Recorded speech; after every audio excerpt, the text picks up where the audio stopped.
अस्सलाम वालेकुम। Lecture 4 start हो गया जी हमारा। कैफ 3 है हमारा और हमने बात शुरू कर रखी थी। ये कुछ प्रैक्टिस क्वेश्चंस कर रहे थे, ऐसे ही है। वैसे अभी तक हमने पढ़ा क्या है? कुछ पढ़ा ही नहीं है अभी तक बस हमने ये पढ़ा है, प्रोडक्ट कॉस्ट निकालना, सेलिंग प्राइस निकालना, इन्वेंट्री वैल्यूएशन करना, प्रॉफिट कंप्यूटेशन, डिसीजन मेकिंग करना। फिर टाइप्स ऑफ ऑर्गेनाइजेशन थी 3, ट्रेडिंग, सर्विस, मैन्युफैक्चरिंग। फिर कॉस्ट क्लासिफिकेशन एक पड़ी थी, product cost, period cost. Product cost में direct material, direct labour, FOH होते हैं। पीरियड कॉस्ट में सेलिंग, एडमिन, फाइनेंस कॉस्ट। बस। और सेल प्राइस कंप्यूट करने की बात भी हमने कर ली थी। हाँ बस। अच्छा, ये बच्चे कंफ्यूज हो रहे थे इससे। ये बेसिकली, इसको मैं यूं कर लेता हूं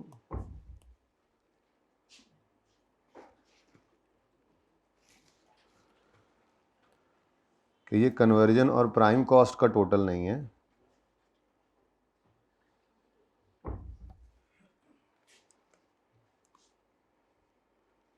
चलो ये असल में इन 3 चीज़ों का टोटल था। क्या चीज़ भला?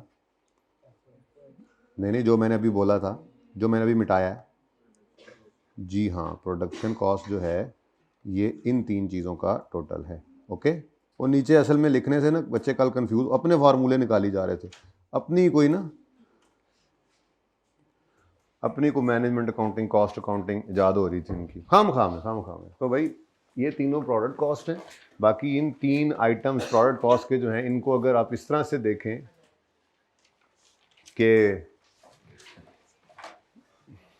नहीं, मतलब क्या कॉर्नर प्लॉट रखना है तुमने अपने को? आगे हो जाया करो यार, कुछ नहीं होता, एक जैसी सीट्स हैं सारी। प्लीज ये कर लिया करें, डिस्टर्बेंस होती है। प्रोडक्ट कॉस्ट के 3 आइटम्स में से अगर इन 2 को मिलाकर देखें तो ये प्राइम कॉस्ट कहलाती है, और अगर इन 2 को मिलाकर देखें तो ये कन्वर्जन कहलाती है। वैसे ये तीनों क्या हैं? Product cost. और ये 3 क्या है? तीसरा कोई नहीं है। चलो बीच में वो फाइनेंस कॉस्ट भी होता है, वो पीरियड कॉस्ट होती है। ठीक है। उसके बाद हमने क्या पढ़ा था? बस ये पढ़ा था। थोड़ी प्रैक्टिस करना चाहिए। हाँ, परसेंटेजेस में कल पूरा लेक्चर लग गया था। I am sorry. चलें, कोई बात नहीं। क्वेश्चंस ये शुरू किए थे, इनको ज़रा क्विकली देखते हैं। फिर आज हमने इंशाल्लाह बिहेवियर के पॉइंट ऑफ व्यू से हमने कॉस्ट क्लासिफिकेशन पढ़नी है। आप लोगों के बिहेवियर का सुन के आपका हासा क्यों निकल गया? आप लोगों का तो बहुत अच्छा बिहेवियर है, बिल्कुल पढ़ने वाले। सुबह सुबह आए होते हैं आप लोग, लेट भी आते हैं टाइम से भी। अब देखें बच्चे आ ही जा रहे हैं अभी तक। तो बिहेवियर के पॉइंट ऑफ व्यू से हमने कॉस्ट क्लासिफिकेशन पढ़नी है, फिक्स्ड और वेरिएबल कॉस्ट है। ठीक है बेटा, आप लोग ज़रा साथ साथ हो जाएं, सीट्स सवारियां बिठा लें। बाजी कंडक्टर बनाया होता है भाई, आप लोग भी बना के बैठे जगह। बच्चे आने वाले यार, बहुत डिस्टर्बेंस हो रही है। प्लीज़ जहाँ ये हर बेंच पे जगह खाली रखें साइड। अच्छा जी, प्रोडक्ट कॉस्ट और पीरियड कॉस्ट दोनों मिलकर टोटल कॉस्ट बनती हैं। अब सवाल की रिक्वायरमेंट क्या है? सवाल कहता है प्रोडक्शन की cost, total production cost of chargers निकालें। ठीक है। तो मैंने आपको कहा था प्रोडक्शन कॉस्ट के 3 एलिमेंट्स हैं, डायरेक्ट मटेरियल, डायरेक्ट लेबर और एफओएच। अब ये बिल्कुल ही सिंपल सवाल था, बिल्कुल ही सिंपल। सिर्फ असल में बुनियाद पड़ रही है ना अब। ठीक है। तो आप इसको किसी भी तरह से लिख सकते थे, मतलब ये तीनों कॉस्ट आप यूं भी लिख सकते हैं। फॉर्मेट तो कई हो सकते हैं, सवाल करने के कई तरीके हो सकते हैं सीएमए के अंदर, लेकिन कोशिश हमारी ये होगी कि बस एक जैसा ही काम चलता रहे, ताकि ज़्यादा सोचना ना पड़े आपको सवाल के अंदर कि कैसे सवाल शुरू करना है। तो ये 3 आप यूं भी कर सकते थे, 12 लाख जमा 12 मिलियन जमा 2 मिलियन जमा 8 million is equal to this. उसका आंसर है, पूरे नंबर मिलते। ठीक है। लेकिन फॉर्मेट डाला कि यार टेबल बना लेंगे और ये तीनों कॉस्ट्स। अच्छी बात है। सॉल्यूशंस में तो शायद इस तरह से ना हो, जो मैंने आपको होमवर्क में भी दिए थे, लेकिन ज़रा चलो याद होने का माना चल रहा है, तो मैं थोड़ा सा यहाँ पर अगर प्राइम कॉस्ट भी लिखता रहूँ तो ज़रा अच्छे से याद हो जाएगा आपको कि 12 जमा 2 14 जो है ये प्राइम कॉस्ट है, और फिर इसमें फैक्ट्री ओवरहेड्स ऐड करें तो ये टोटल प्रोडक्शन कॉस्ट बन जाती है। फिर आपने इंट्रो के अंदर पढ़ा था कि इसमें वो वर्क इन प्रोसेस अगर पढ़ा हो तो उसकी एडजस्टमेंट करें तो कॉस्ट ऑफ गुड्स मैन्युफैक्चर्ड बनती है, और फिर उसमें करें तो कॉस्ट ऑफ, वो देख लेंगे। एक सवाल फरमाइशी प्रोग्राम मैंने डाला हुआ है हैंड आउट में, एंड पे कर लेंगे जब आपको का वो जो है ना वो टाइम पास करना हुआ ना, गोली गोली करानी है किसी दिन, तो फिर वो सवाल करा दूंगा। ठीक है। अच्छा ओके जी। उसके बाद क्वेश्चन नंबर 2 था। अब इनके सॉल्यूशंस नहीं है तो इनको मैं ज़रा क्विकली करना चाहूँगा, ठीक है, लेकिन करेंगे क्विकली। ओके, यहीं कर लेता हूँ ताकि अगली बार इसके सॉल्यूशन, चलो ना भी डालें तो पढ़े तो हूँ यहाँ पे। Arshad Limited is a furniture manufacturer during the month ended 1000 tables were manufactured and sold। ठीक है जी, 1000 टेबल्स बनी है। अभी भी वो पर यूनिट में नहीं गया, अगर पर यूनिट पे चला जाए तो ये यूनिट्स हैं। इस मैन्युफैक्चरर, टेबल मैन्युफैक्चरर के लिए एक यूनिट एक टेबल है, ठीक है।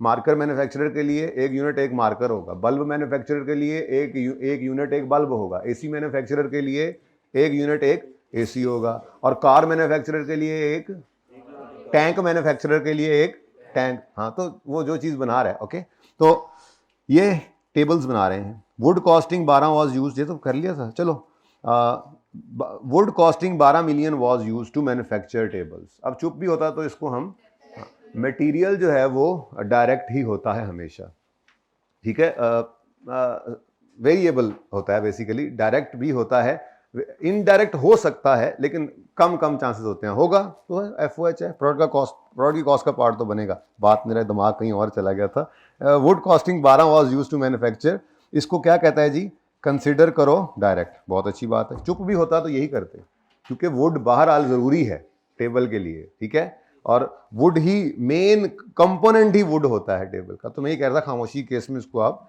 डायरेक्ट मटेरियल ही कहते हैं। उसके बाद wages of carpenters manufacturing the table amounted to 2 million. अब जो मैन्युफैक्चर कर रहे हैं टेबल, वो डायरेक्टली एट्रीब्यूटेबल ही तो हैं, यानी कि वही डायरेक्टली इन्वॉल्व इन प्रोडक्शन ही तो हैं, ठीक है, और सही है, तो डायरेक्ट लेबर है। उसके बाद फैक्ट्री के सिक्योरिटी गार्ड को हमने 0.5 दिया।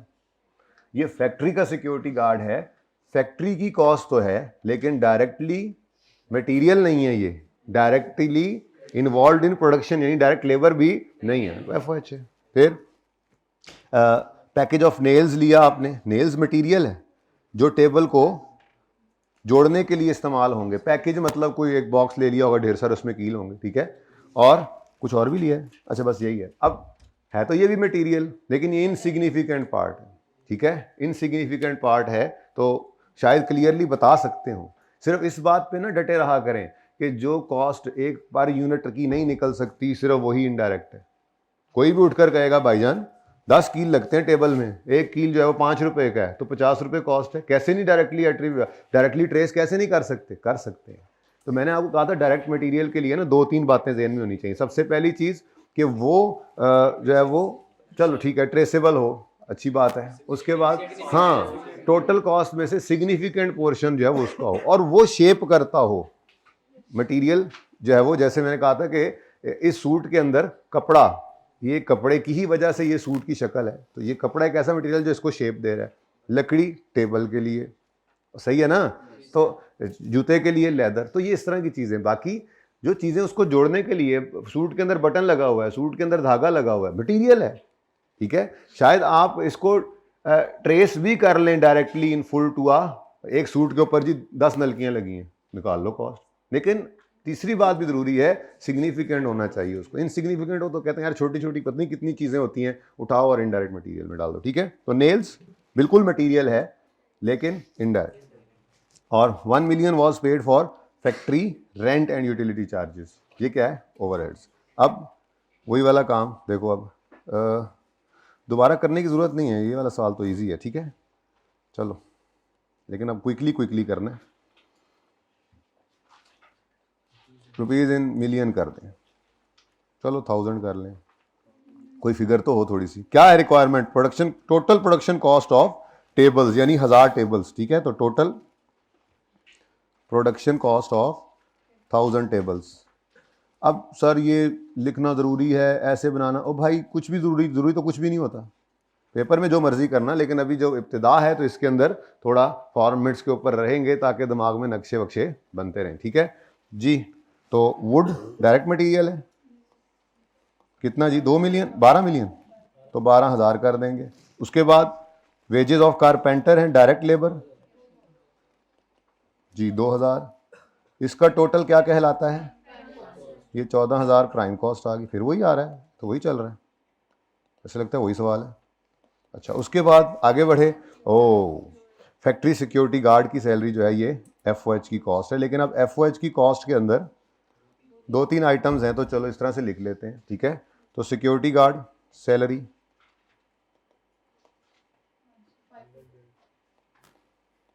कितनी जी? 0.5 मिलियन, 500 यानी 5 लाख है ना, ठीक है। उसके बाद इनडायरेक्ट मटेरियल, नेल्स, जो मर्जी नेल्स लिख लो, नेल्स की कॉस्ट, पैकेज ऑफ नेल्स, कुछ भी, सिर्फ इनडायरेक्ट मटेरियल लिख दो जी। कितना? 300। उसके बाद जी रेंट एटसेट्रा 1000, 1 मिलियन टोटल। बस अच्छा क्या? अच्छा एक और काम भी कर लिया करें ज़रा, ऐसी तरह याद होती है ना ये चीज़ें थोड़ी सी, कि हमें फिर आगे जाके ना जब FOH का चैप्टर अब शुरू करेंगे तो FOH का सवाल में पड़े होंगे ढेर सारे, इकट्ठे करने पड़ेंगे। तो थोड़ा सा माइंड के अंदर इतना सा ये पॉइंट भी, एक दिमाग के अंदर ये नक्शा भी बना हो कि FOH क्या होता था। हाँ जी, indirect material, indirect labour, security guard की सैलरी, सुपरवाइजर की सैलरी, रेंट ऑफ फैक्ट्री या depreciation of plant and machinery. अब ये दिमाग में नक्शा बना रहा हूँ बेसिकली मैं, ये बुनियाद इस तरह से आहिस्ता आहिस्ता बन रही होती है ना, ठीक है। तो अब FOH का चैप्टर शुरू हो, उसमें ढेर सारी चीजें गिवन हो, वहां पे जाके समझ ही ना लग रही हो कि FOH का एक रेट निकालना होता है या एलोकेशन करनी होती है, तो वहां जाके फिर ये ज़हन में ही ना आए कि इनडायरेक्ट मटेरियल कहाँ था, इनडायरेक्ट लेबर क्या थी। तो इसलिए FOH हेडिंग देकर लिखे भी सही और फिर इसका एक टोटल भी कर दो, जरा थोड़ा सा दिमाग के अंदर ये फॉर्मेट बनता जाए। तो FOH का टोटल क्या है? 1800। अब ये देखो जी, prime cost plus FOH, conversion तो हो नहीं ना, अब वो उस तरह से मैंने नहीं लिखा, इसको उस तरह से नहीं लिखा, उसे समझाया हुआ है जी। कितना? 15,800। ये है जी आपकी 1000 टेबल्स की टोटल प्रोडक्शन कॉस्ट, ठीक है जी। अब अगर मिसाल के तौर पे वो ये मांग सकता था एक स्टेप आगे जाकर कि आप पर टेबल कॉस्ट बताएं, तो आपने क्या करना था, मैं कर नहीं रहा, सवाल की रिक्वायरमेंट से स्टिक कर रहा हूं, लेकिन ज़बानी बता रहा हूं। अगर वो कहता पर टेबल प्रोडक्शन कॉस्ट निकालो, तो 15,800 डिवाइड बाय 1000 कर देते। 1500 ना आता है वैसे 15.8 नहीं समझ आ रही, फुल अमाउंट से जरा बताओ, मुझे पता लगे। एक टेबल मैं पूछना चाह रहा हूँ, एक टेबल कितने बना? हाँ 15 मिलियन, 15.8 मिलियन डिवाइडेड बाय, करो ना 15.8 पूरा, 15.8 मिलियन पूरा करो ना। 15,800,000,000 मैं सादा सी बात पूछिए, मुझे बताओ एक टेबल जरा पूरे रुपयों के अंदर 15,800 यूं बोल दो। मैं ये कह रहा हूँ कि 15.8 मत बोलो, इतनी सी बात है। उसी 15.8 को इंटू 1000 कर देते तो भी आंसर आ जाता है। मैं सिर्फ ये मुंह से आपको सुनना चाह रहा था कि एक टेबल कितने में बन रहा है जी? 15,800 में बनता है। अब मुझे पता लग गया मेरा एक टेबल 15,800 में बनता है, तो अब मैं अपने जहन के अंदर रखूंगा यार, अच्छा तकरीबन कोई जो है वो इसमें सेलिंग एडमिन के खर्चे भी डालने हैं, तो चलो यार कोई इसके अंदर अगर 10,000 का प्रॉफिट डाल लेना मजीद कॉस्ट ऐड करके, तो फिर हम जो है वो पहुंच सकते हैं सेल प्राइस कितने का बेचूं टेबल, उसके लिए पता होना चाहिए कितने का बना है, ठीक है। उसके बाद फिर देखेंगे कि सेलिंग एडमिन वगैरह के खर्चे कितने हैं, और फिर उसके ऊपर कुछ प्रॉफिट का एलिमेंट ऐड करके अपने कस्टमर को कोट कर देंगे कीमत। इतनी भी हाई कीमत नहीं कोट कर देनी कि अगली बार वो आए ही ना, इतनी भी लो नहीं करनी है कि आपके अपने खर्चे ही ना मीट हो, ठीक है। तो मुनासिब दामों के ऊपर, ठीक है, जायज़ मुनाफा।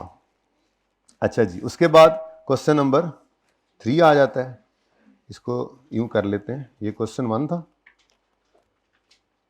अब बस ये थोड़ा सा आपको लगेगा कि अब ये क्या कर रहे हैं, ये बस थोड़ी ये गैर महसूस तरीके से आपकी CMA की तैयारी हो रही है।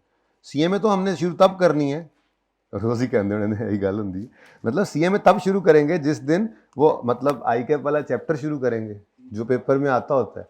हाँ, लेकिन ये सारा कुछ हर चैप्टर में ही पढ़ा होगा, तो ये गैर महसूस तरीके से सब कुछ बीच में चल रहा होगा। तो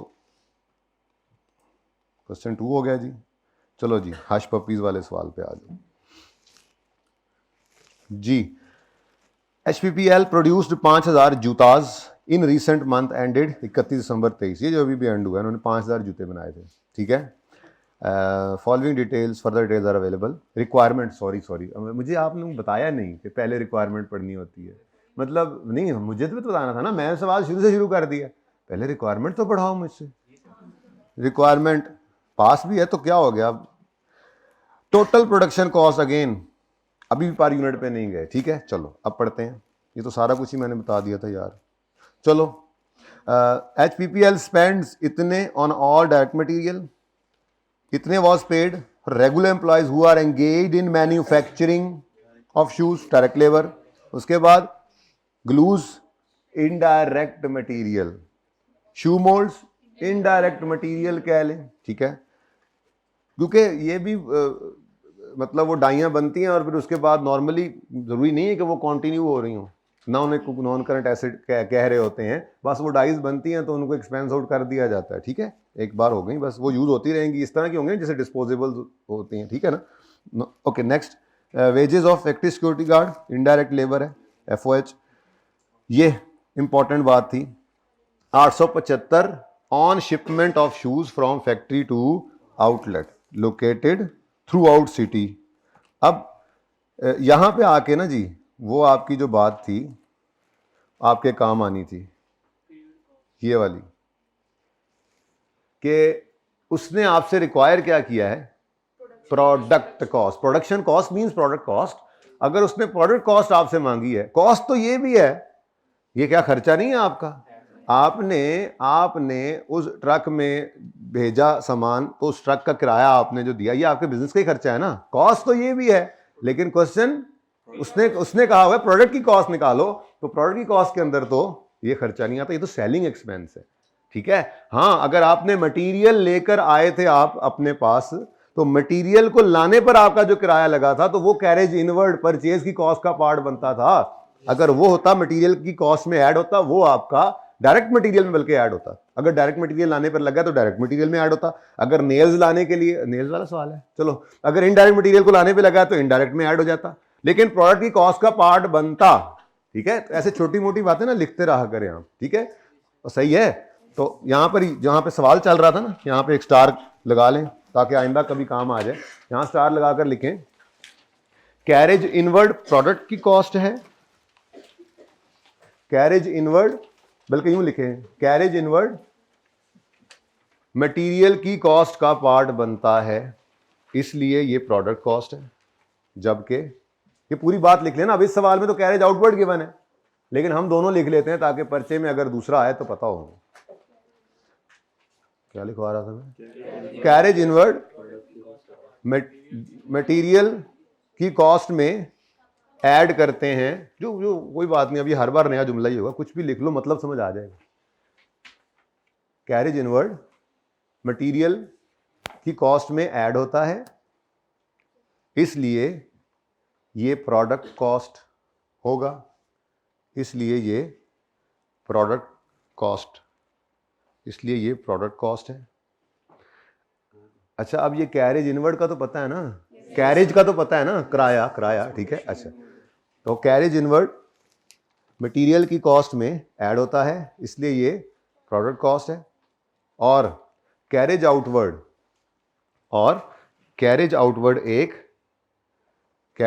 एक सेलिंग एक्सपेंस है, और कैरेज आउटवर्ड पिज्जा हट वालों के लिए, एक तो यार मिसाल, माजरत यार, रोजे में अभी तो सुबह ऐसे इतना मसला नहीं होता पहली क्लास में, ठीक है, अभी सही मसला है। पिज्जा हट वालों के लिए जो डिलीवरी बॉयज की बाइक में पेट्रोल डलता है, जो आपके पास पिज्जा लेकर आते हैं, वो पिज्जा हट वालों के लिए एक सेलिंग एक्सपेंस है, ठीक है, कैरेज आउटवर्ड। तो कैरेज आउटवर्ड सेलिंग एक्सपेंस है, और सेलिंग एक्सपेंस पीरियड कॉस्ट है, प्रोडक्ट कॉस्ट नहीं है, ठीक है ना। तो अब ये बस किसी तरह से लिखना है। और कैरेज आउटवर्ड एक सेलिंग एक्सपेंस है जो कि एक पीरियड कॉस्ट होती है, या यूं भी लिख सकते हैं जो प्रोडक्ट कॉस्ट का हिस्सा नहीं बनेगा। बस अपने अल्फाज में लिख लिया ताकि कल को ये दोनों भी आ जाए ना तो आपको पता हो, ठीक है। कैरेज आउटवर्ड क्या है, एक सेलिंग एक्सपेंस है, तो ये प्रोडक्ट की कॉस्ट का पार्ट नहीं बनता। यूं कह लें या यूं कह लें, ये पीरियड कॉस्ट, दोनों बातें सेम, सही है, ठीक है।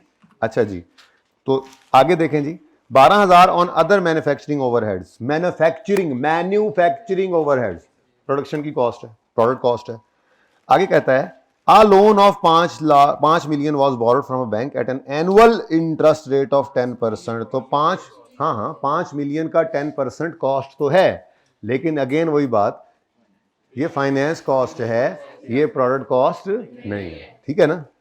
उसके बाद basic salary of 15 plus commission was paid to salesman working in different outlets. तो ये भी क्या है, सेलिंग एक्सपेंस है, ये भी प्रोडक्ट की कॉस्ट का पार्ट नहीं बनेगा, ठीक है। ये तो इजी थे, लेकिन वो कैरेज इनवर्ड आउटवर्ड दोनों अगर सवाल में आ जाएं तो धोखा ना खा जाना, कैरेज इनवर्ड प्रोडक्ट कॉस्ट होती है, क्योंकि उसने मटेरियल में, आपको पता है ना, परचेज मटेरियल करो तो उसकी कॉस्ट में क्या क्या होता है, purchase price plus all directly attributable cost, जिसमें नॉन रिफंडेबल टैक्सेस होंगे तो ऐड होगा, कैरेज इनवर्ड ट्रांसपोर्टेशन है तो ऐड होगा, पोर्ट ड्यूटी है तो ऐड होगा, इन्वेंट्रीज, याद आ रहा है कुछ कुछ IS2? ओके, तो बना लें फिर, अब इतनी बात हो गई है तो अब तो 2 मिनट ही लगने। ये सिर्फ हम इम्प्रूवमेंट्स ला रहे हैं जी अपने ना एक्सप्रेशन में, अपने जो है वो कॉन्सेप्ट में जो पढ़ा था। तो total production cost of the shoes, again total production cost कह रहा है, तो टोटल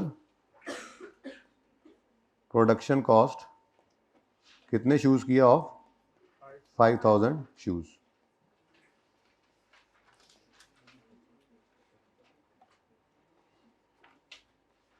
जी बच्चों, क्वेश्चन नंबर 3।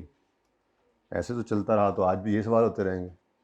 कोई नहीं, सोल्यूशन वाले ना वो मैं सॉल्व नहीं करूंगा ना, सोल्यूशन वाले जो हैं वो सिर्फ डिस्कस कर लूंगा अगर कोई मसला हुआ तो। ओके जी, शुरू होते हैं जी। डायरेक्ट मटेरियल की कॉस्ट 84,000 में कर लें, 1000 में हो जाएगा ना, पॉइंट तो नहीं ना आएगा, कोई आ भी जाए तो मसला कोई नहीं होता वैसे, लेकिन चलो इब्तदाई इश्क है ना अभी जी। नेक्स्ट, डायरेक्ट लेबर 2.4 मिलियन है, डायरेक्ट लेबर कॉस्ट 2400, हाँ वही बात है, बोल बेशक वैसे दूँ, लिख ऐसे ही लूँगा। ये दोनों मिलकर क्या बनेगी कितनी, हाँ वो मैंने भी पता है, अगली गल फिगर दसो जी। 10892, ये प्राइम कॉस्ट आ गई, ठीक है जी। उसके बाद नेक्स्ट कौन सा खर्चा है जी, अब ओवरहेड शुरू हो जाएंगे। चलो, FOH फैक्ट्री ओवरहेड्स क्योंकि मल्टीपल हैं तो इसको इस तरह से लिख लेते हैं, ठीक है। बार बार देखो एक ही तरीके से काम करी जाना है, कॉन्सेप्ट पक्का हो जाएगा, थोड़ी तरतीब भी सामने आ जाएगी। तो ये शुरू से ही इस तरह की तरतीब हम बना के रखते हैं, आदत शुरू में ही डालनी पड़ती है अच्छी, और आदत शुरू में ही पड़ जाती है बुरी, यानी बुरी आदतें पड़ती हैं और अच्छी पढ़ाई नहीं जाती, अच्छा अपनाई जाती हैं। ओह माय गॉड जी जी। फैक्ट्री ओवरहेड्स बोलें, सबसे पहले क्या है, ग्लूज, इनडायरेक्ट मटेरियल है, ठीक है जी, लिखें जी ग्लूज लिख लें, इनडायरेक्ट मटेरियल लिख लें, बल्कि यूँ मैं लिख देता हूँ आपको भी ज़रा याद होती रहे बात। इनडायरेक्ट मटेरियल, IDM समझ रहे हो ना जी, ग्लूज। इंटरनेट डाउनलोडर जी 200। नेक्स्ट, शू मोल्ड्स, अब इसको आप कहोगे जी क्या कहें, मटेरियल ही कह दें जी, मोल्ड्स जी 220। Next, security guard salaries, indirect labour, कुछ दोनों लिख सकते हैं ना, सिक्योरिटी SG सैलरी 320। नेक्स्ट जी, अदर ओवरहेड्स, और तो कोई नहीं है ना, तो अदर ओवरहेड्स में जी वो बिजली का बिल हो सकता है, उसके अंदर जो है वो रेंट ऑफ फैक्ट्री हो सकता है, उसके अंदर इंश्योरेंस, थोड़ा थोड़ा आप जेन भी बढ़ाते जाए ना, insurance of plant and machinery हो सकता है, उसके अंदर जो है वो depreciation of plant and machinery हो सकता है, ठीक है। तो अदर ओवरहेड्स कितने हैं जी टोटल, अच्छा उसके बाद, अच्छा ये छोड़ दिया हमने, उसके बाद ये भी छोड़ दिया हमने, और ये भी छोड़ दिया हमने, ठीक है। तो देखें जी, जो भी चीज़ आपने इग्नोर किया करनी है ना, उसके बारे में आपने बता दिया करना है, थोड़ी आदत अभी से बना लें, ठीक है। तो एक लाइन आप लिख लीजिएगा, कोई इतना मसला नहीं है, ठीक है। तो आप सिर्फ इतना से लिख देंगे, सिर्फ इतना से कि shipment cost, interest cost and commission, salary and commission of salesman are not part of product cost या मैन्युफैक्चरिंग कॉस्ट, बस सिर्फ इतना से लिख सकते हो, मुश्किल नहीं है। वैसे यहाँ पे सोल्यूशन में नहीं लिखा होगा, सोल्यूशन तो है नहीं खैर, लेकिन कोई नहीं, अगर आप लिख लोगे तो कोई नहीं, आपको डेथ नहीं पड़ेगी जी। इसका टोटल बता रहे हो 200, 860, तो ये जनाब हमारे ओवरहेड्स का टोटल आ गया 860। और उसके बाद अब जी 1152। अब वो नहीं आगे गए, अगर जाते तो आप डिवाइडेड बाय 5000 करते तो आपको, वैसे कर दें, बता दें मुझे कितने का एक जूता पड़ रहा है, इनको मुझे भी पता लगे, बेचते तो बड़ा महंगा है। पड़ रहा है, ये वो वाला पड़ रहा नहीं है जो आपको पड़ रहा होता है घर पे अम्मा से सुबह, उठ सैरी ली।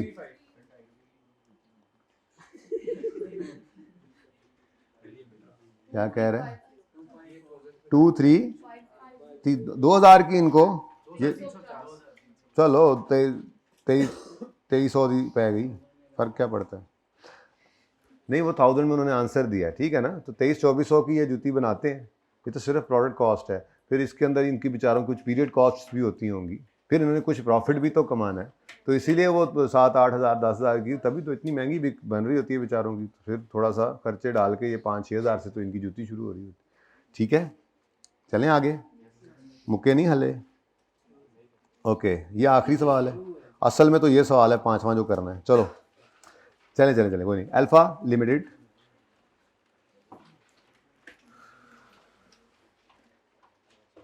जी, क्वेश्चन नंबर 4।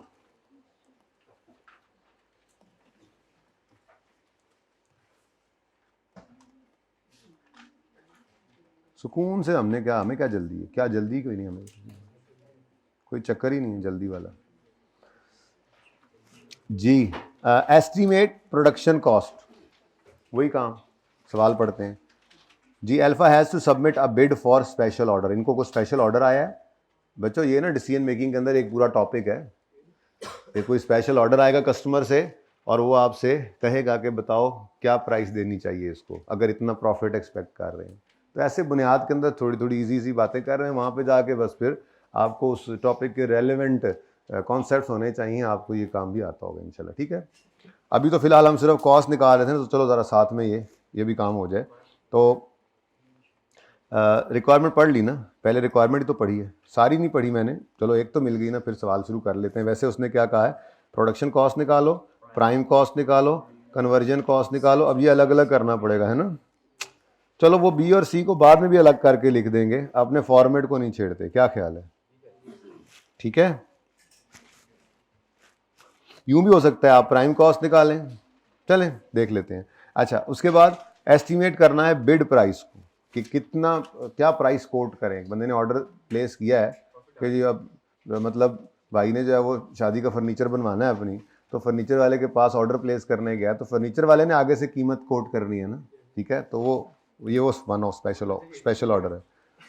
नहीं तो तुम खुद बनवा लेना ना, कुछ तो शर्म करो जी। Alpha Private Limited has to submit a bid for a special order to supply 10,000 units of ceramic salad bowls। ठीक है, बाउल्स हैं, सैलेड नहीं साथ देते। फॉलोइंग इन्फॉर्मेशन परटेन्स, इस बात में भूख लग जाए आपको तो मैं क्या करूँ, वो प्याले हैं जी, सेरामिक बाउल्स कह रहे हैं सर, सैलेड का नाम ही ना लें। डायरेक्ट मटेरियल है, डायरेक्ट लेबर है, और FOH कॉस्ट जो है वो 120% ऑफ, यानी वो यूं कह रहा है कि अगर आपको 100 रुपया जो है वो डायरेक्ट लेबर कॉस्ट आपकी पड़ती है, तो 120 रुपये आपको उसकी उसी की, तो अगर 200 रुपया आपका लगा डायरेक्ट मटेरियल पे। FOH का चैप्टर अब आ रहा है इंशाल्लाह, 2 दिन में इंशाल्लाह, होपफुली जैसे ये बेसिक खत्म होती है, तो उसके अंदर सबसे पहला काम यही बताऊंगा, ये जो बेसिस होती हैं, ठीक है ना, इस तरह से ओवरहेड की बेसिस अक्सर होती हैं कि जी वो फलां चीज़ के इतने % ओवरहेड्स होंगे। यूँ लोग बोल देते होते हैं कि जी अगर लेबर 1 घंटा काम करती है तो हमें बिजली का बिल और गैस का बिल और ये सारे खर्चे डाल के इतना खर्चा हो जाता है। 2 घंटे वो बैठे रहे फैक्ट्री में तो ओवरहेड्स का इतना खर्चा आता है, ये उस तरह से बात चल रही होती है, ठीक है ना। तो कॉस्ट के परसेंटेज, उसके बाद in order to set bid price company wishes to add profit markup of 40% on total production cost. ठीक है जी, शुरू करते हैं जी अब 1 बाय 1 फिर। सबसे पहले उसने कहा है प्रोडक्शन कॉस्ट निकालो। मैं ये ABC अलग अलग है ना बेटा, तो ये अलग अलग करने के लिए फिर अब मैं वो वाला काम नहीं करता कि प्राइम कॉस्ट अलग करूं, ठीक है ना। प्रोडक्शन कॉस्ट पहले निकाल लेते हैं। A पार्ट है जी टोटल प्रोडक्शन कॉस्ट, जी जल्दी से बोले। डायरेक्ट मटेरियल कॉस्ट क्या है? चलो अब ये तो रुपीज़ में ही कर लो यार। 70 केड़ा फर्नीचर बनवा रहे हो पाए तुम 7500। अच्छा जी। उसके बाद डायरेक्ट लेबर 10,100। अब मैं यहाँ प्राइम कॉस्ट अलग नहीं करना, वैसे भी अलग करनी है, बार बार फिर डबल करना पड़ेगा। ये दिमाग आपका जैसे चलता जाए, कोई मसला नहीं। मैंने आपको कहा कई तरीके हो सकते थे, आप इसी एक टेबल को भी ऐसे अरेंज कर लेते, कॉस्ट ही पूरी करनी है ना, लेकिन फिर टोटल भी दिखाना था, टोटल एंड पे आ जाता। उसके बाद आप प्राइम कॉस्ट टोटल करते, लेकिन फिर आपको कन्वर्जन के लिए वहाँ से डायरेक्ट मटीरियल, तो वो थोड़ा सा ना ऐसे कुछ मुचोला हो जाना था। तो बस इजी रख के करें जी। डायरेक्ट लेबर कॉस्ट कितनी है? अच्छा 10,100। उसके बाद FOH कॉस्ट 10,100 का 120%, 1.2 कर लो या 120% कर लो, एक ही बात है। 1.2 ठीक है जी। तो आपके पास और तो कोई खर्चा नहीं है, तो ये आपकी है टोटल प्रोडक्शन कॉस्ट जी। अच्छा आप लोगों ने घर पे ये सवाल किए थे ना? किस किस ने किया होमवर्क? अभी ज़रा पहले हफ्ते में ना सब कर रहे होते हैं तो चेक नहीं करता मैं, तो बाद में भी कभी कभी होता है, लेकिन वो सरप्राइज़ चेकअप होता है, तो फिर उसके बाद इलाज भी होता है जो मरीज़ निकलें तो चेकअप के बाद में। ठीक है। अच्छा तो अभी तक जितने सवाल हुए इनका आंसर सही आ रहा है? वैसे सोल्यूशन कभी ना होना तो ज़्यादा अच्छा लगता है, लेकिन अब सोल्यूशन क्या करें वो तो अब नहीं रोक सकते। अब आप ये कर लें कि आप अपने फ्यूचर के साथ अगर सीरियस हैं तो कभी भी सवाल को एक बार पूरा करने से पहले मत देखा करें। फंस गए हैं कुछ फिगर 1 2 3 अपनी मर्जी से अज्यूम करके आगे चले जाएं, ये आदत डाल लेंगे तो अभी डाल लेंगे तो फ़ायदा है। ठीक है, पेपर पास हो जाएगा इंशाल्लाह, चाहे इस दफ़ा जैसा भी आए। और अगर वो आदत नहीं होगी तो फिर बेटा लग गई तो रोज़ी, ना लगी थे रोज़ा। अच्छा कहाँ थे हम? ए हो गया जी। ये ए हमने टोटल प्रोडक्ट कॉस्ट निकाल दी है, यहाँ पे लिखना है तो लिख लो, ऊपर सिर्फ ए लिख दो, जो मर्जी है। ठीक है, टोटल प्रोडक्ट कॉस्ट आ गई। अच्छा अब इसी टोटल प्रोडक्ट कॉस्ट को ना ए पार्ट से हम यूज़ कर लेंगे आगे, अगर कहीं इसको यूज़ करना पड़ा तो। ठीक है ना, तो दूसरा पार्ट बना लेंगे। फिलहाल तो आगे चलते हैं। आगे कहता है प्राइम कॉस्ट निकालो और कन्वर्जन कॉस्ट निकालो। अच्छा जी, तो बी पार्ट क्या है जी? Prime cost. तो प्राइम कॉस्ट के लिए ये टेबल बार बार बनाई जा रहे हैं सर, तो कोई बात नहीं, आप ना बनाओ। अब प्राइम कॉस्ट में कौन सी दो चीज़ें होनी है जी? Direct material cost. अब ये बहुत बेसिक चीज़ें हैं, इतनी बेसिक हैं कि टाइम ज़ाया हो रहा है मुझे लग रहा है, लेकिन चलो कोई बात नहीं, होने दो। आज 10,100 17,600। ओके जी। उसके बाद उसने क्या कहा हुआ है जी? कन्वर्जन कॉस्ट निकालो। तो सी पार्ट यहाँ कर लेते हैं, कन्वर्जन कॉस्ट। कन्वर्जन कॉस्ट में क्या क्या शामिल होता है जी? हाँ, डायरेक्ट लेबर और FOH की कॉस्ट। बस ये चीज़ें पक्की करानी थी ज़रा बुनियाद में ही जी। डायरेक्ट लेबर है 10,100 रुपये और FOH 12,120। तो ये ना अब एक जगह पे अगर करते ना तो ये थोड़ा सा ऐसे जी। टेट्रा 2, टेट्रा कितना होता है? 4 होता है, 4 लिख दूँ काट के? अच्छा अच्छा अच्छा अच्छा, वो अंग्रेज़ आप लोग हैं जी। टेट्रा, पेंटा, हेक्सा, मेरे जैसे को क्या पता। 2 को कितना कहते हैं? बाई। तो लेग बाई को फिर क्या कहते हैं? डी। क्या चाहिए जी? Bid price. बिड प्राइस निकालनी है। बिड प्राइस के बारे में उसने कहा है कि हमने कॉस्ट के अंदर, अब ये किसी भी तरीके से आप कर सकते थे, कोई पाबंदी नहीं है। ठीक है, तो बिड प्राइस है, यानी बिड प्राइस का मतलब क्या होता है? जो आपने सेल प्राइस सेट करनी है, जो आपने कस्टमर को ऑफर करना है कि जी आपको इतने में हम फर्नीचर बना देंगे, तो वो बिड प्राइस के लिए कहता है कि company wishes to add a profit markup of 40%। तो मार्कअप है मतलब ऑन कॉस्ट है, तो कॉस्ट का 40%, तो कॉस्ट तो अभी निकालिए, तो बेहतरीन हो गया। टोटल प्रोडक्शन कॉस्ट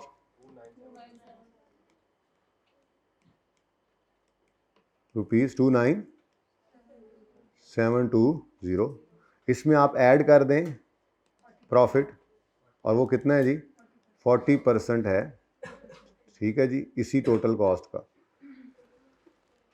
29,720 का 40%। ठीक है, अब ये मार्जिन भी हो सकता था उसके लिए फिर आपके पास वो सेल प्राइस नहीं थी तो आपको एक्स अज्यूम करके चलना पड़ता, ठीक है।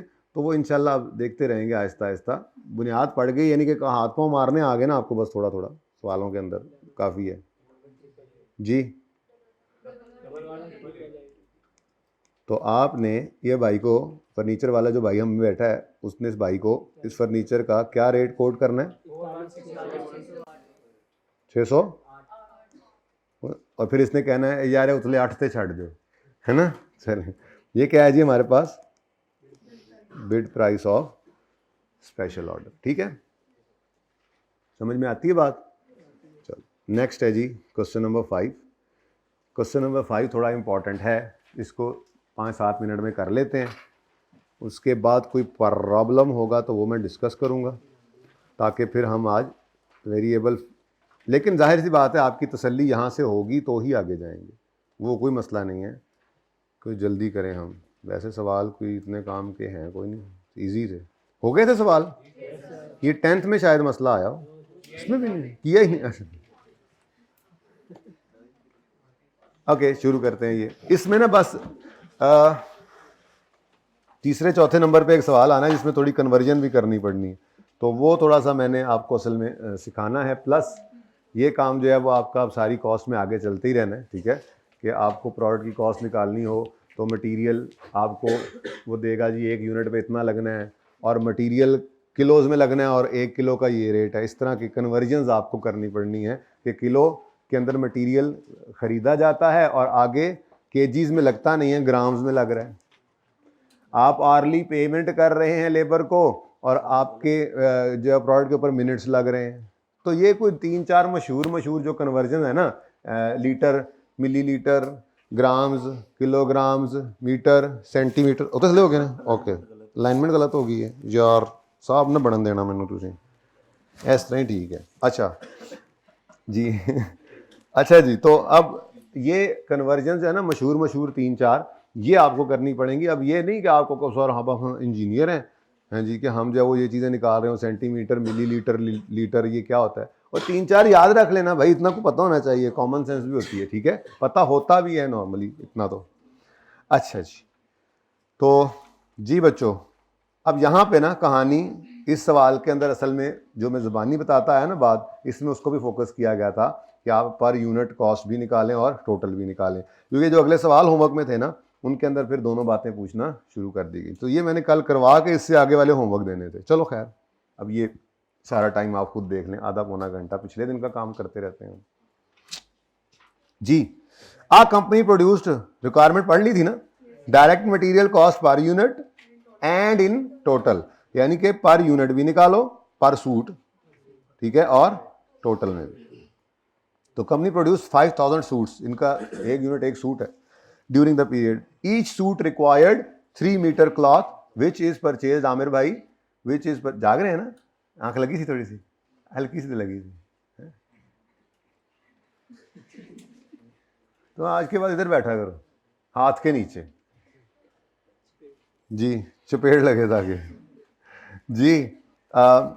Each suit required 3 metre cloth which is purchase from a supplier, Azam market से खरीदने जाते हैं ये, एट अ कॉस्ट ऑफ 1500 पर मीटर। अब लिबर्टी का रेट है, अच्छा ये सुने इधर,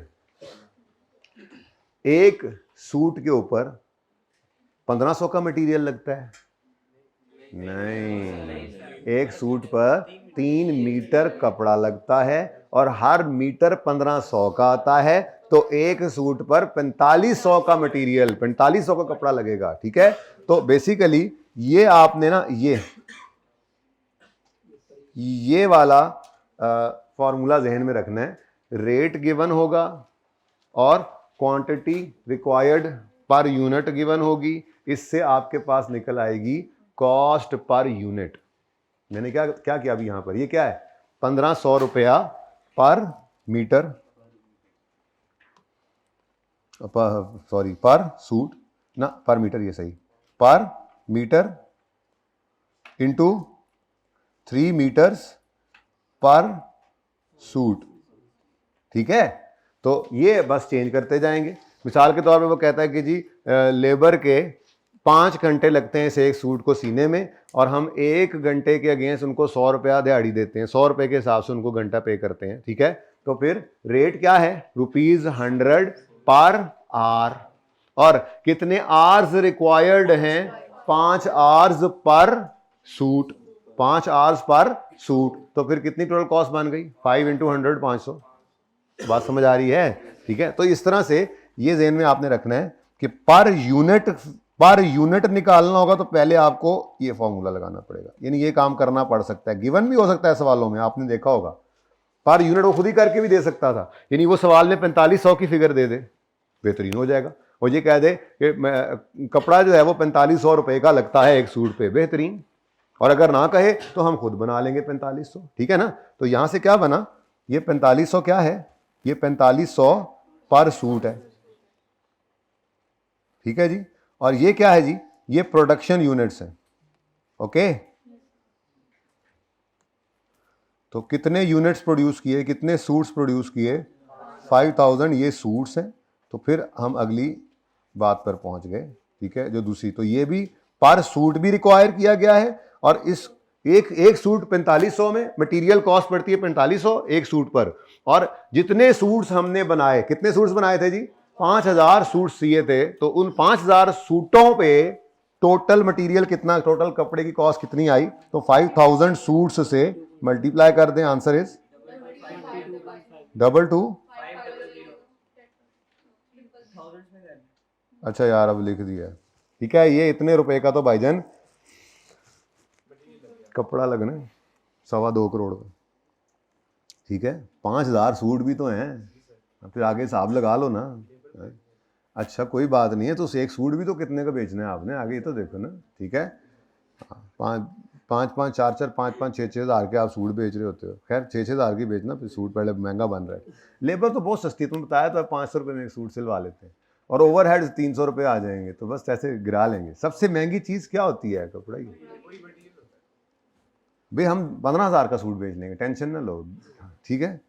अच्छा जी नेक्स्ट चलें आगे, ये हो गया काम। ये क्या है, अब इसको सवाल करना ऐसे है, उसने क्या कहा है, direct material cost per unit निकालो और इन टोटल। तो अब तो हम सवाल की रिक्वायरमेंट के हिसाब से देखें ना। तो क्वेश्चन नंबर 5 शुरू कर रहे हैं। वो तो समझाते समझाते ज़रा ऐसी अंग्रेजियाँ लिख, ब्रैकेटें लगा यहाँ पे। अब जी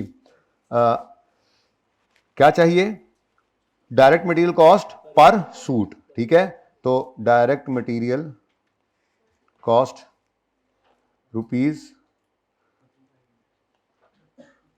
₹1500 पर मीटर, यही था ना। और एक सूट पर, ये डायरेक्ट मटेरियल कॉस्ट में पर सूट या पर यूनिट लिख दूं जरा, पर यूनिट, जरा ये जरा यूनिवर्सल है ना, ठीक है। पर यूनिट, और यूनिट एक सूट है, ठीक है।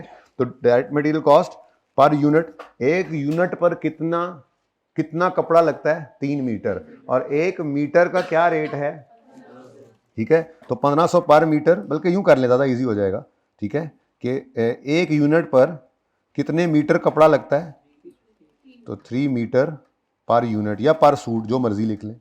ये कपड़ा लगेगा टोटल, और 1 मीटर कपड़े का, ये ज़्यादा इजी लग रहा है मुझे, छोटी छोटी बातें हैं, आप देखो यहीं से ही हम ऐसे कर लेंगे, पहले ये लिख लेंगे, ज़रा इजी रहता है, ठीक है। इंटू ₹1500 पर मीटर। लो जी, यहां से हमारे पास क्या आ गया, ₹4500 per unit.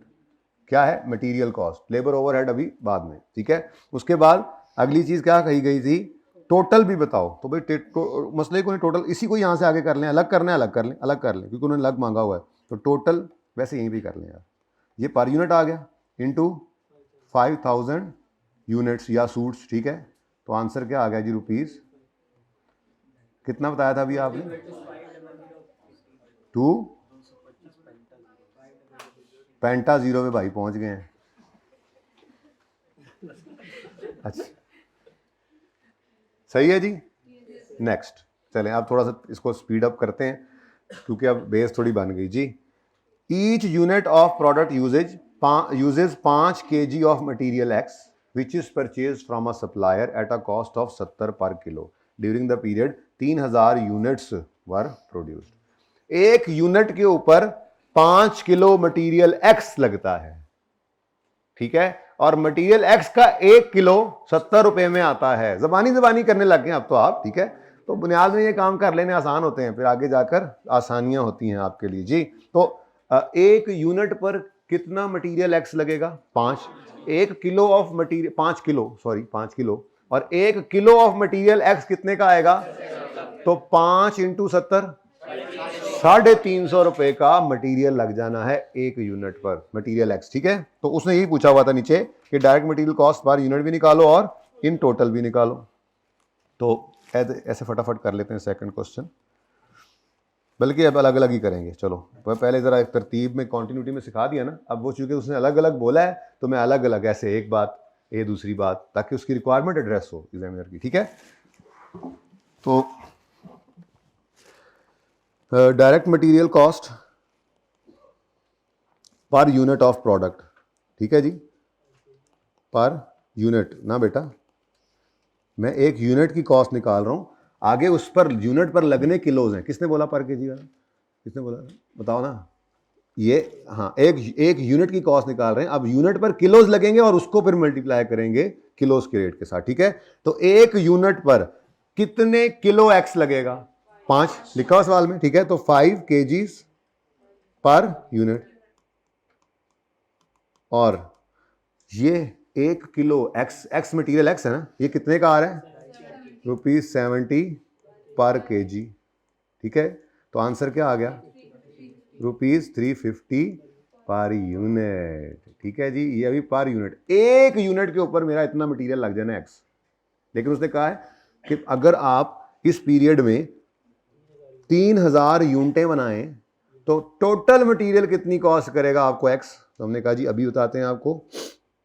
Total material cost कर लो, डायरेक्ट ही है, पता है आपको material cost, total material cost जी। तो आप ये पकड़ें और पहले यूनिट्स ले लें जी। कितने यूनिट्स बनाए हैं टोटल? 3000 यूनिट्स आपने बनाए हैं, और एक यूनिट पर 350 लग रहा है, तो 10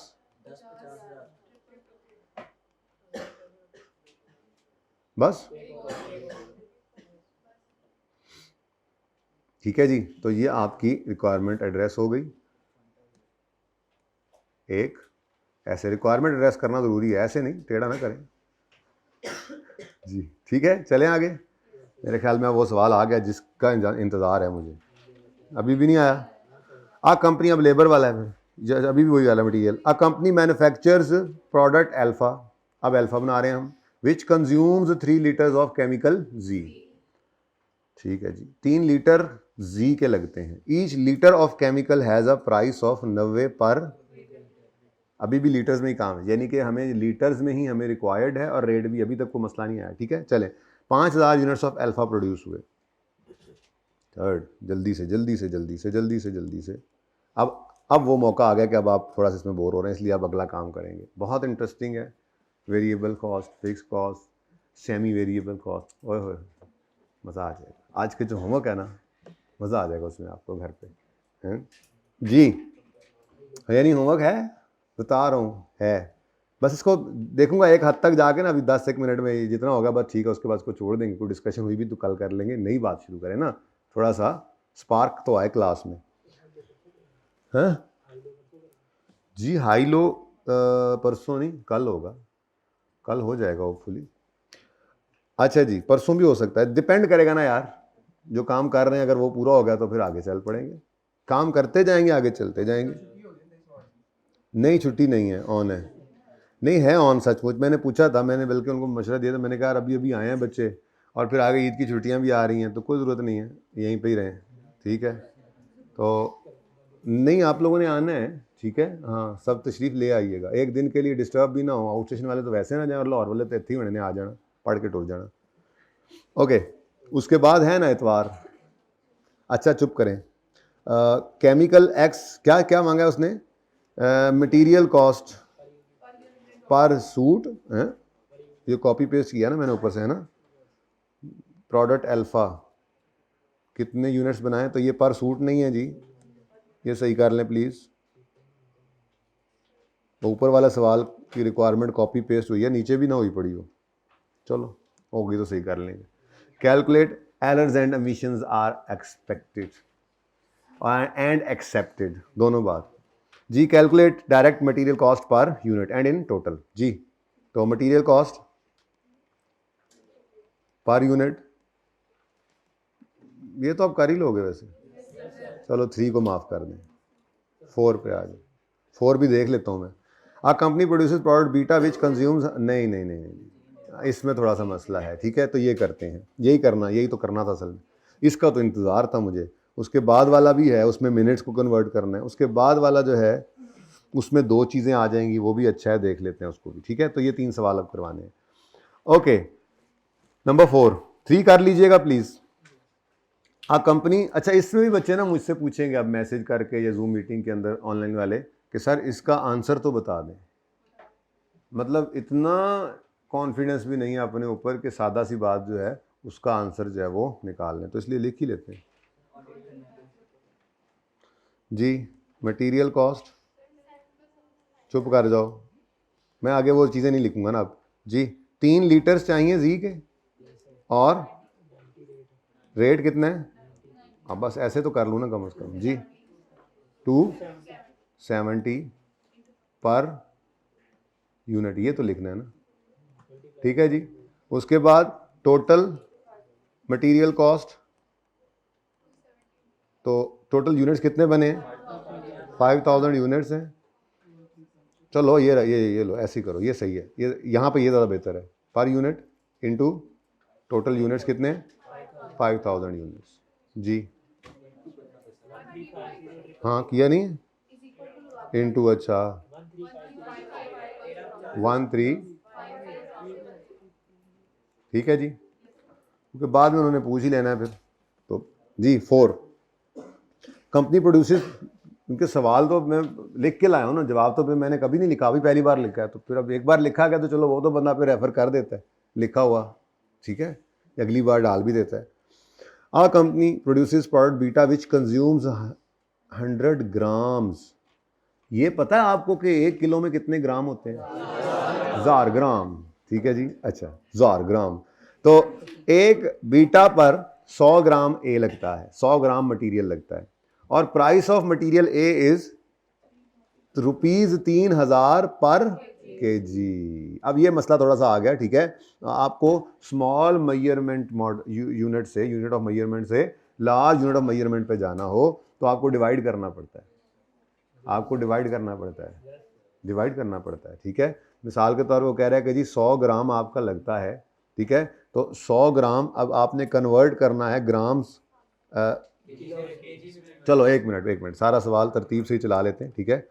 सवाल की जगह रख लेते हैं 2 लाइनें, उसके बाद यहाँ पे मैं आपको बताता हूँ कि अगर स्मॉल यूनिट ऑफ मेजरमेंट को, यूनिट ऑफ मेजरमेंट समझते हैं ना, ये स्मॉल यूनिट ऑफ मेजरमेंट को आपने अगर लार्ज यूनिट ऑफ मेजरमेंट में लेकर जाना है, ये उलट बात है ना, सीधी बात क्या थी, लार्ज को स्मॉल में लाना है, क्या मतलब कि आप कहोगे कि जी 1000, चलो पहले इधर से कर लेते हैं, वो सीधी बात है ना, मुश्किल पहले ही देख लेते हैं जी। तो लार्ज यूनिट ऑफ मेजरमेंट पर जाना हो तो आपको डिवाइड करना पड़ता है, ठीक है। जैसे मिसाल के तौर पे हमारा सवाल है, ग्राम्स आए हैं, हमने इनको लेकर जाना है किलोग्राम्स में, केजीज में, तो क्या करना पड़ेगा हमें, हम कहेंगे जी, जैसे हमारा इस सवाल के अंदर है, बहरहाल हम जनरल लिख लेते हैं, यहाँ सवाल ऊपर अप्लाई ऊपर कर लेंगे, ठीक है। तो हम कहेंगे यहाँ पर ग्राम्स डिवाइडेड बाय 1000, तो ये किलोज में कन्वर्ट हो जाएगा, ठीक है। ये मैं कहना चाह रहा था, आप लोग समझ नहीं रहे थे, ग्राम्स को डिवाइड करेंगे 1000 से तो यही आंसर किलोग्राम्स में अब आएगा। जैसे हमारे सवाल के अंदर वो कह रहा है 100 ग्राम लगता है, मैं कह रहा हूँ रेट केजी, दोनों तरह से हो सकता है, आप रेट को भी ग्राम्स में कन्वर्ट कर सकते हैं, लेकिन हम एक तरतीब रखेंगे, और वो तरतीब यही है कि हम जो है वो ये केजीज को, रेट को नहीं छेड़ा करेंगे, हम इस केजी को, मीटर को, लीटर को, इनको छेड़ लिया करेंगे, ठीक है।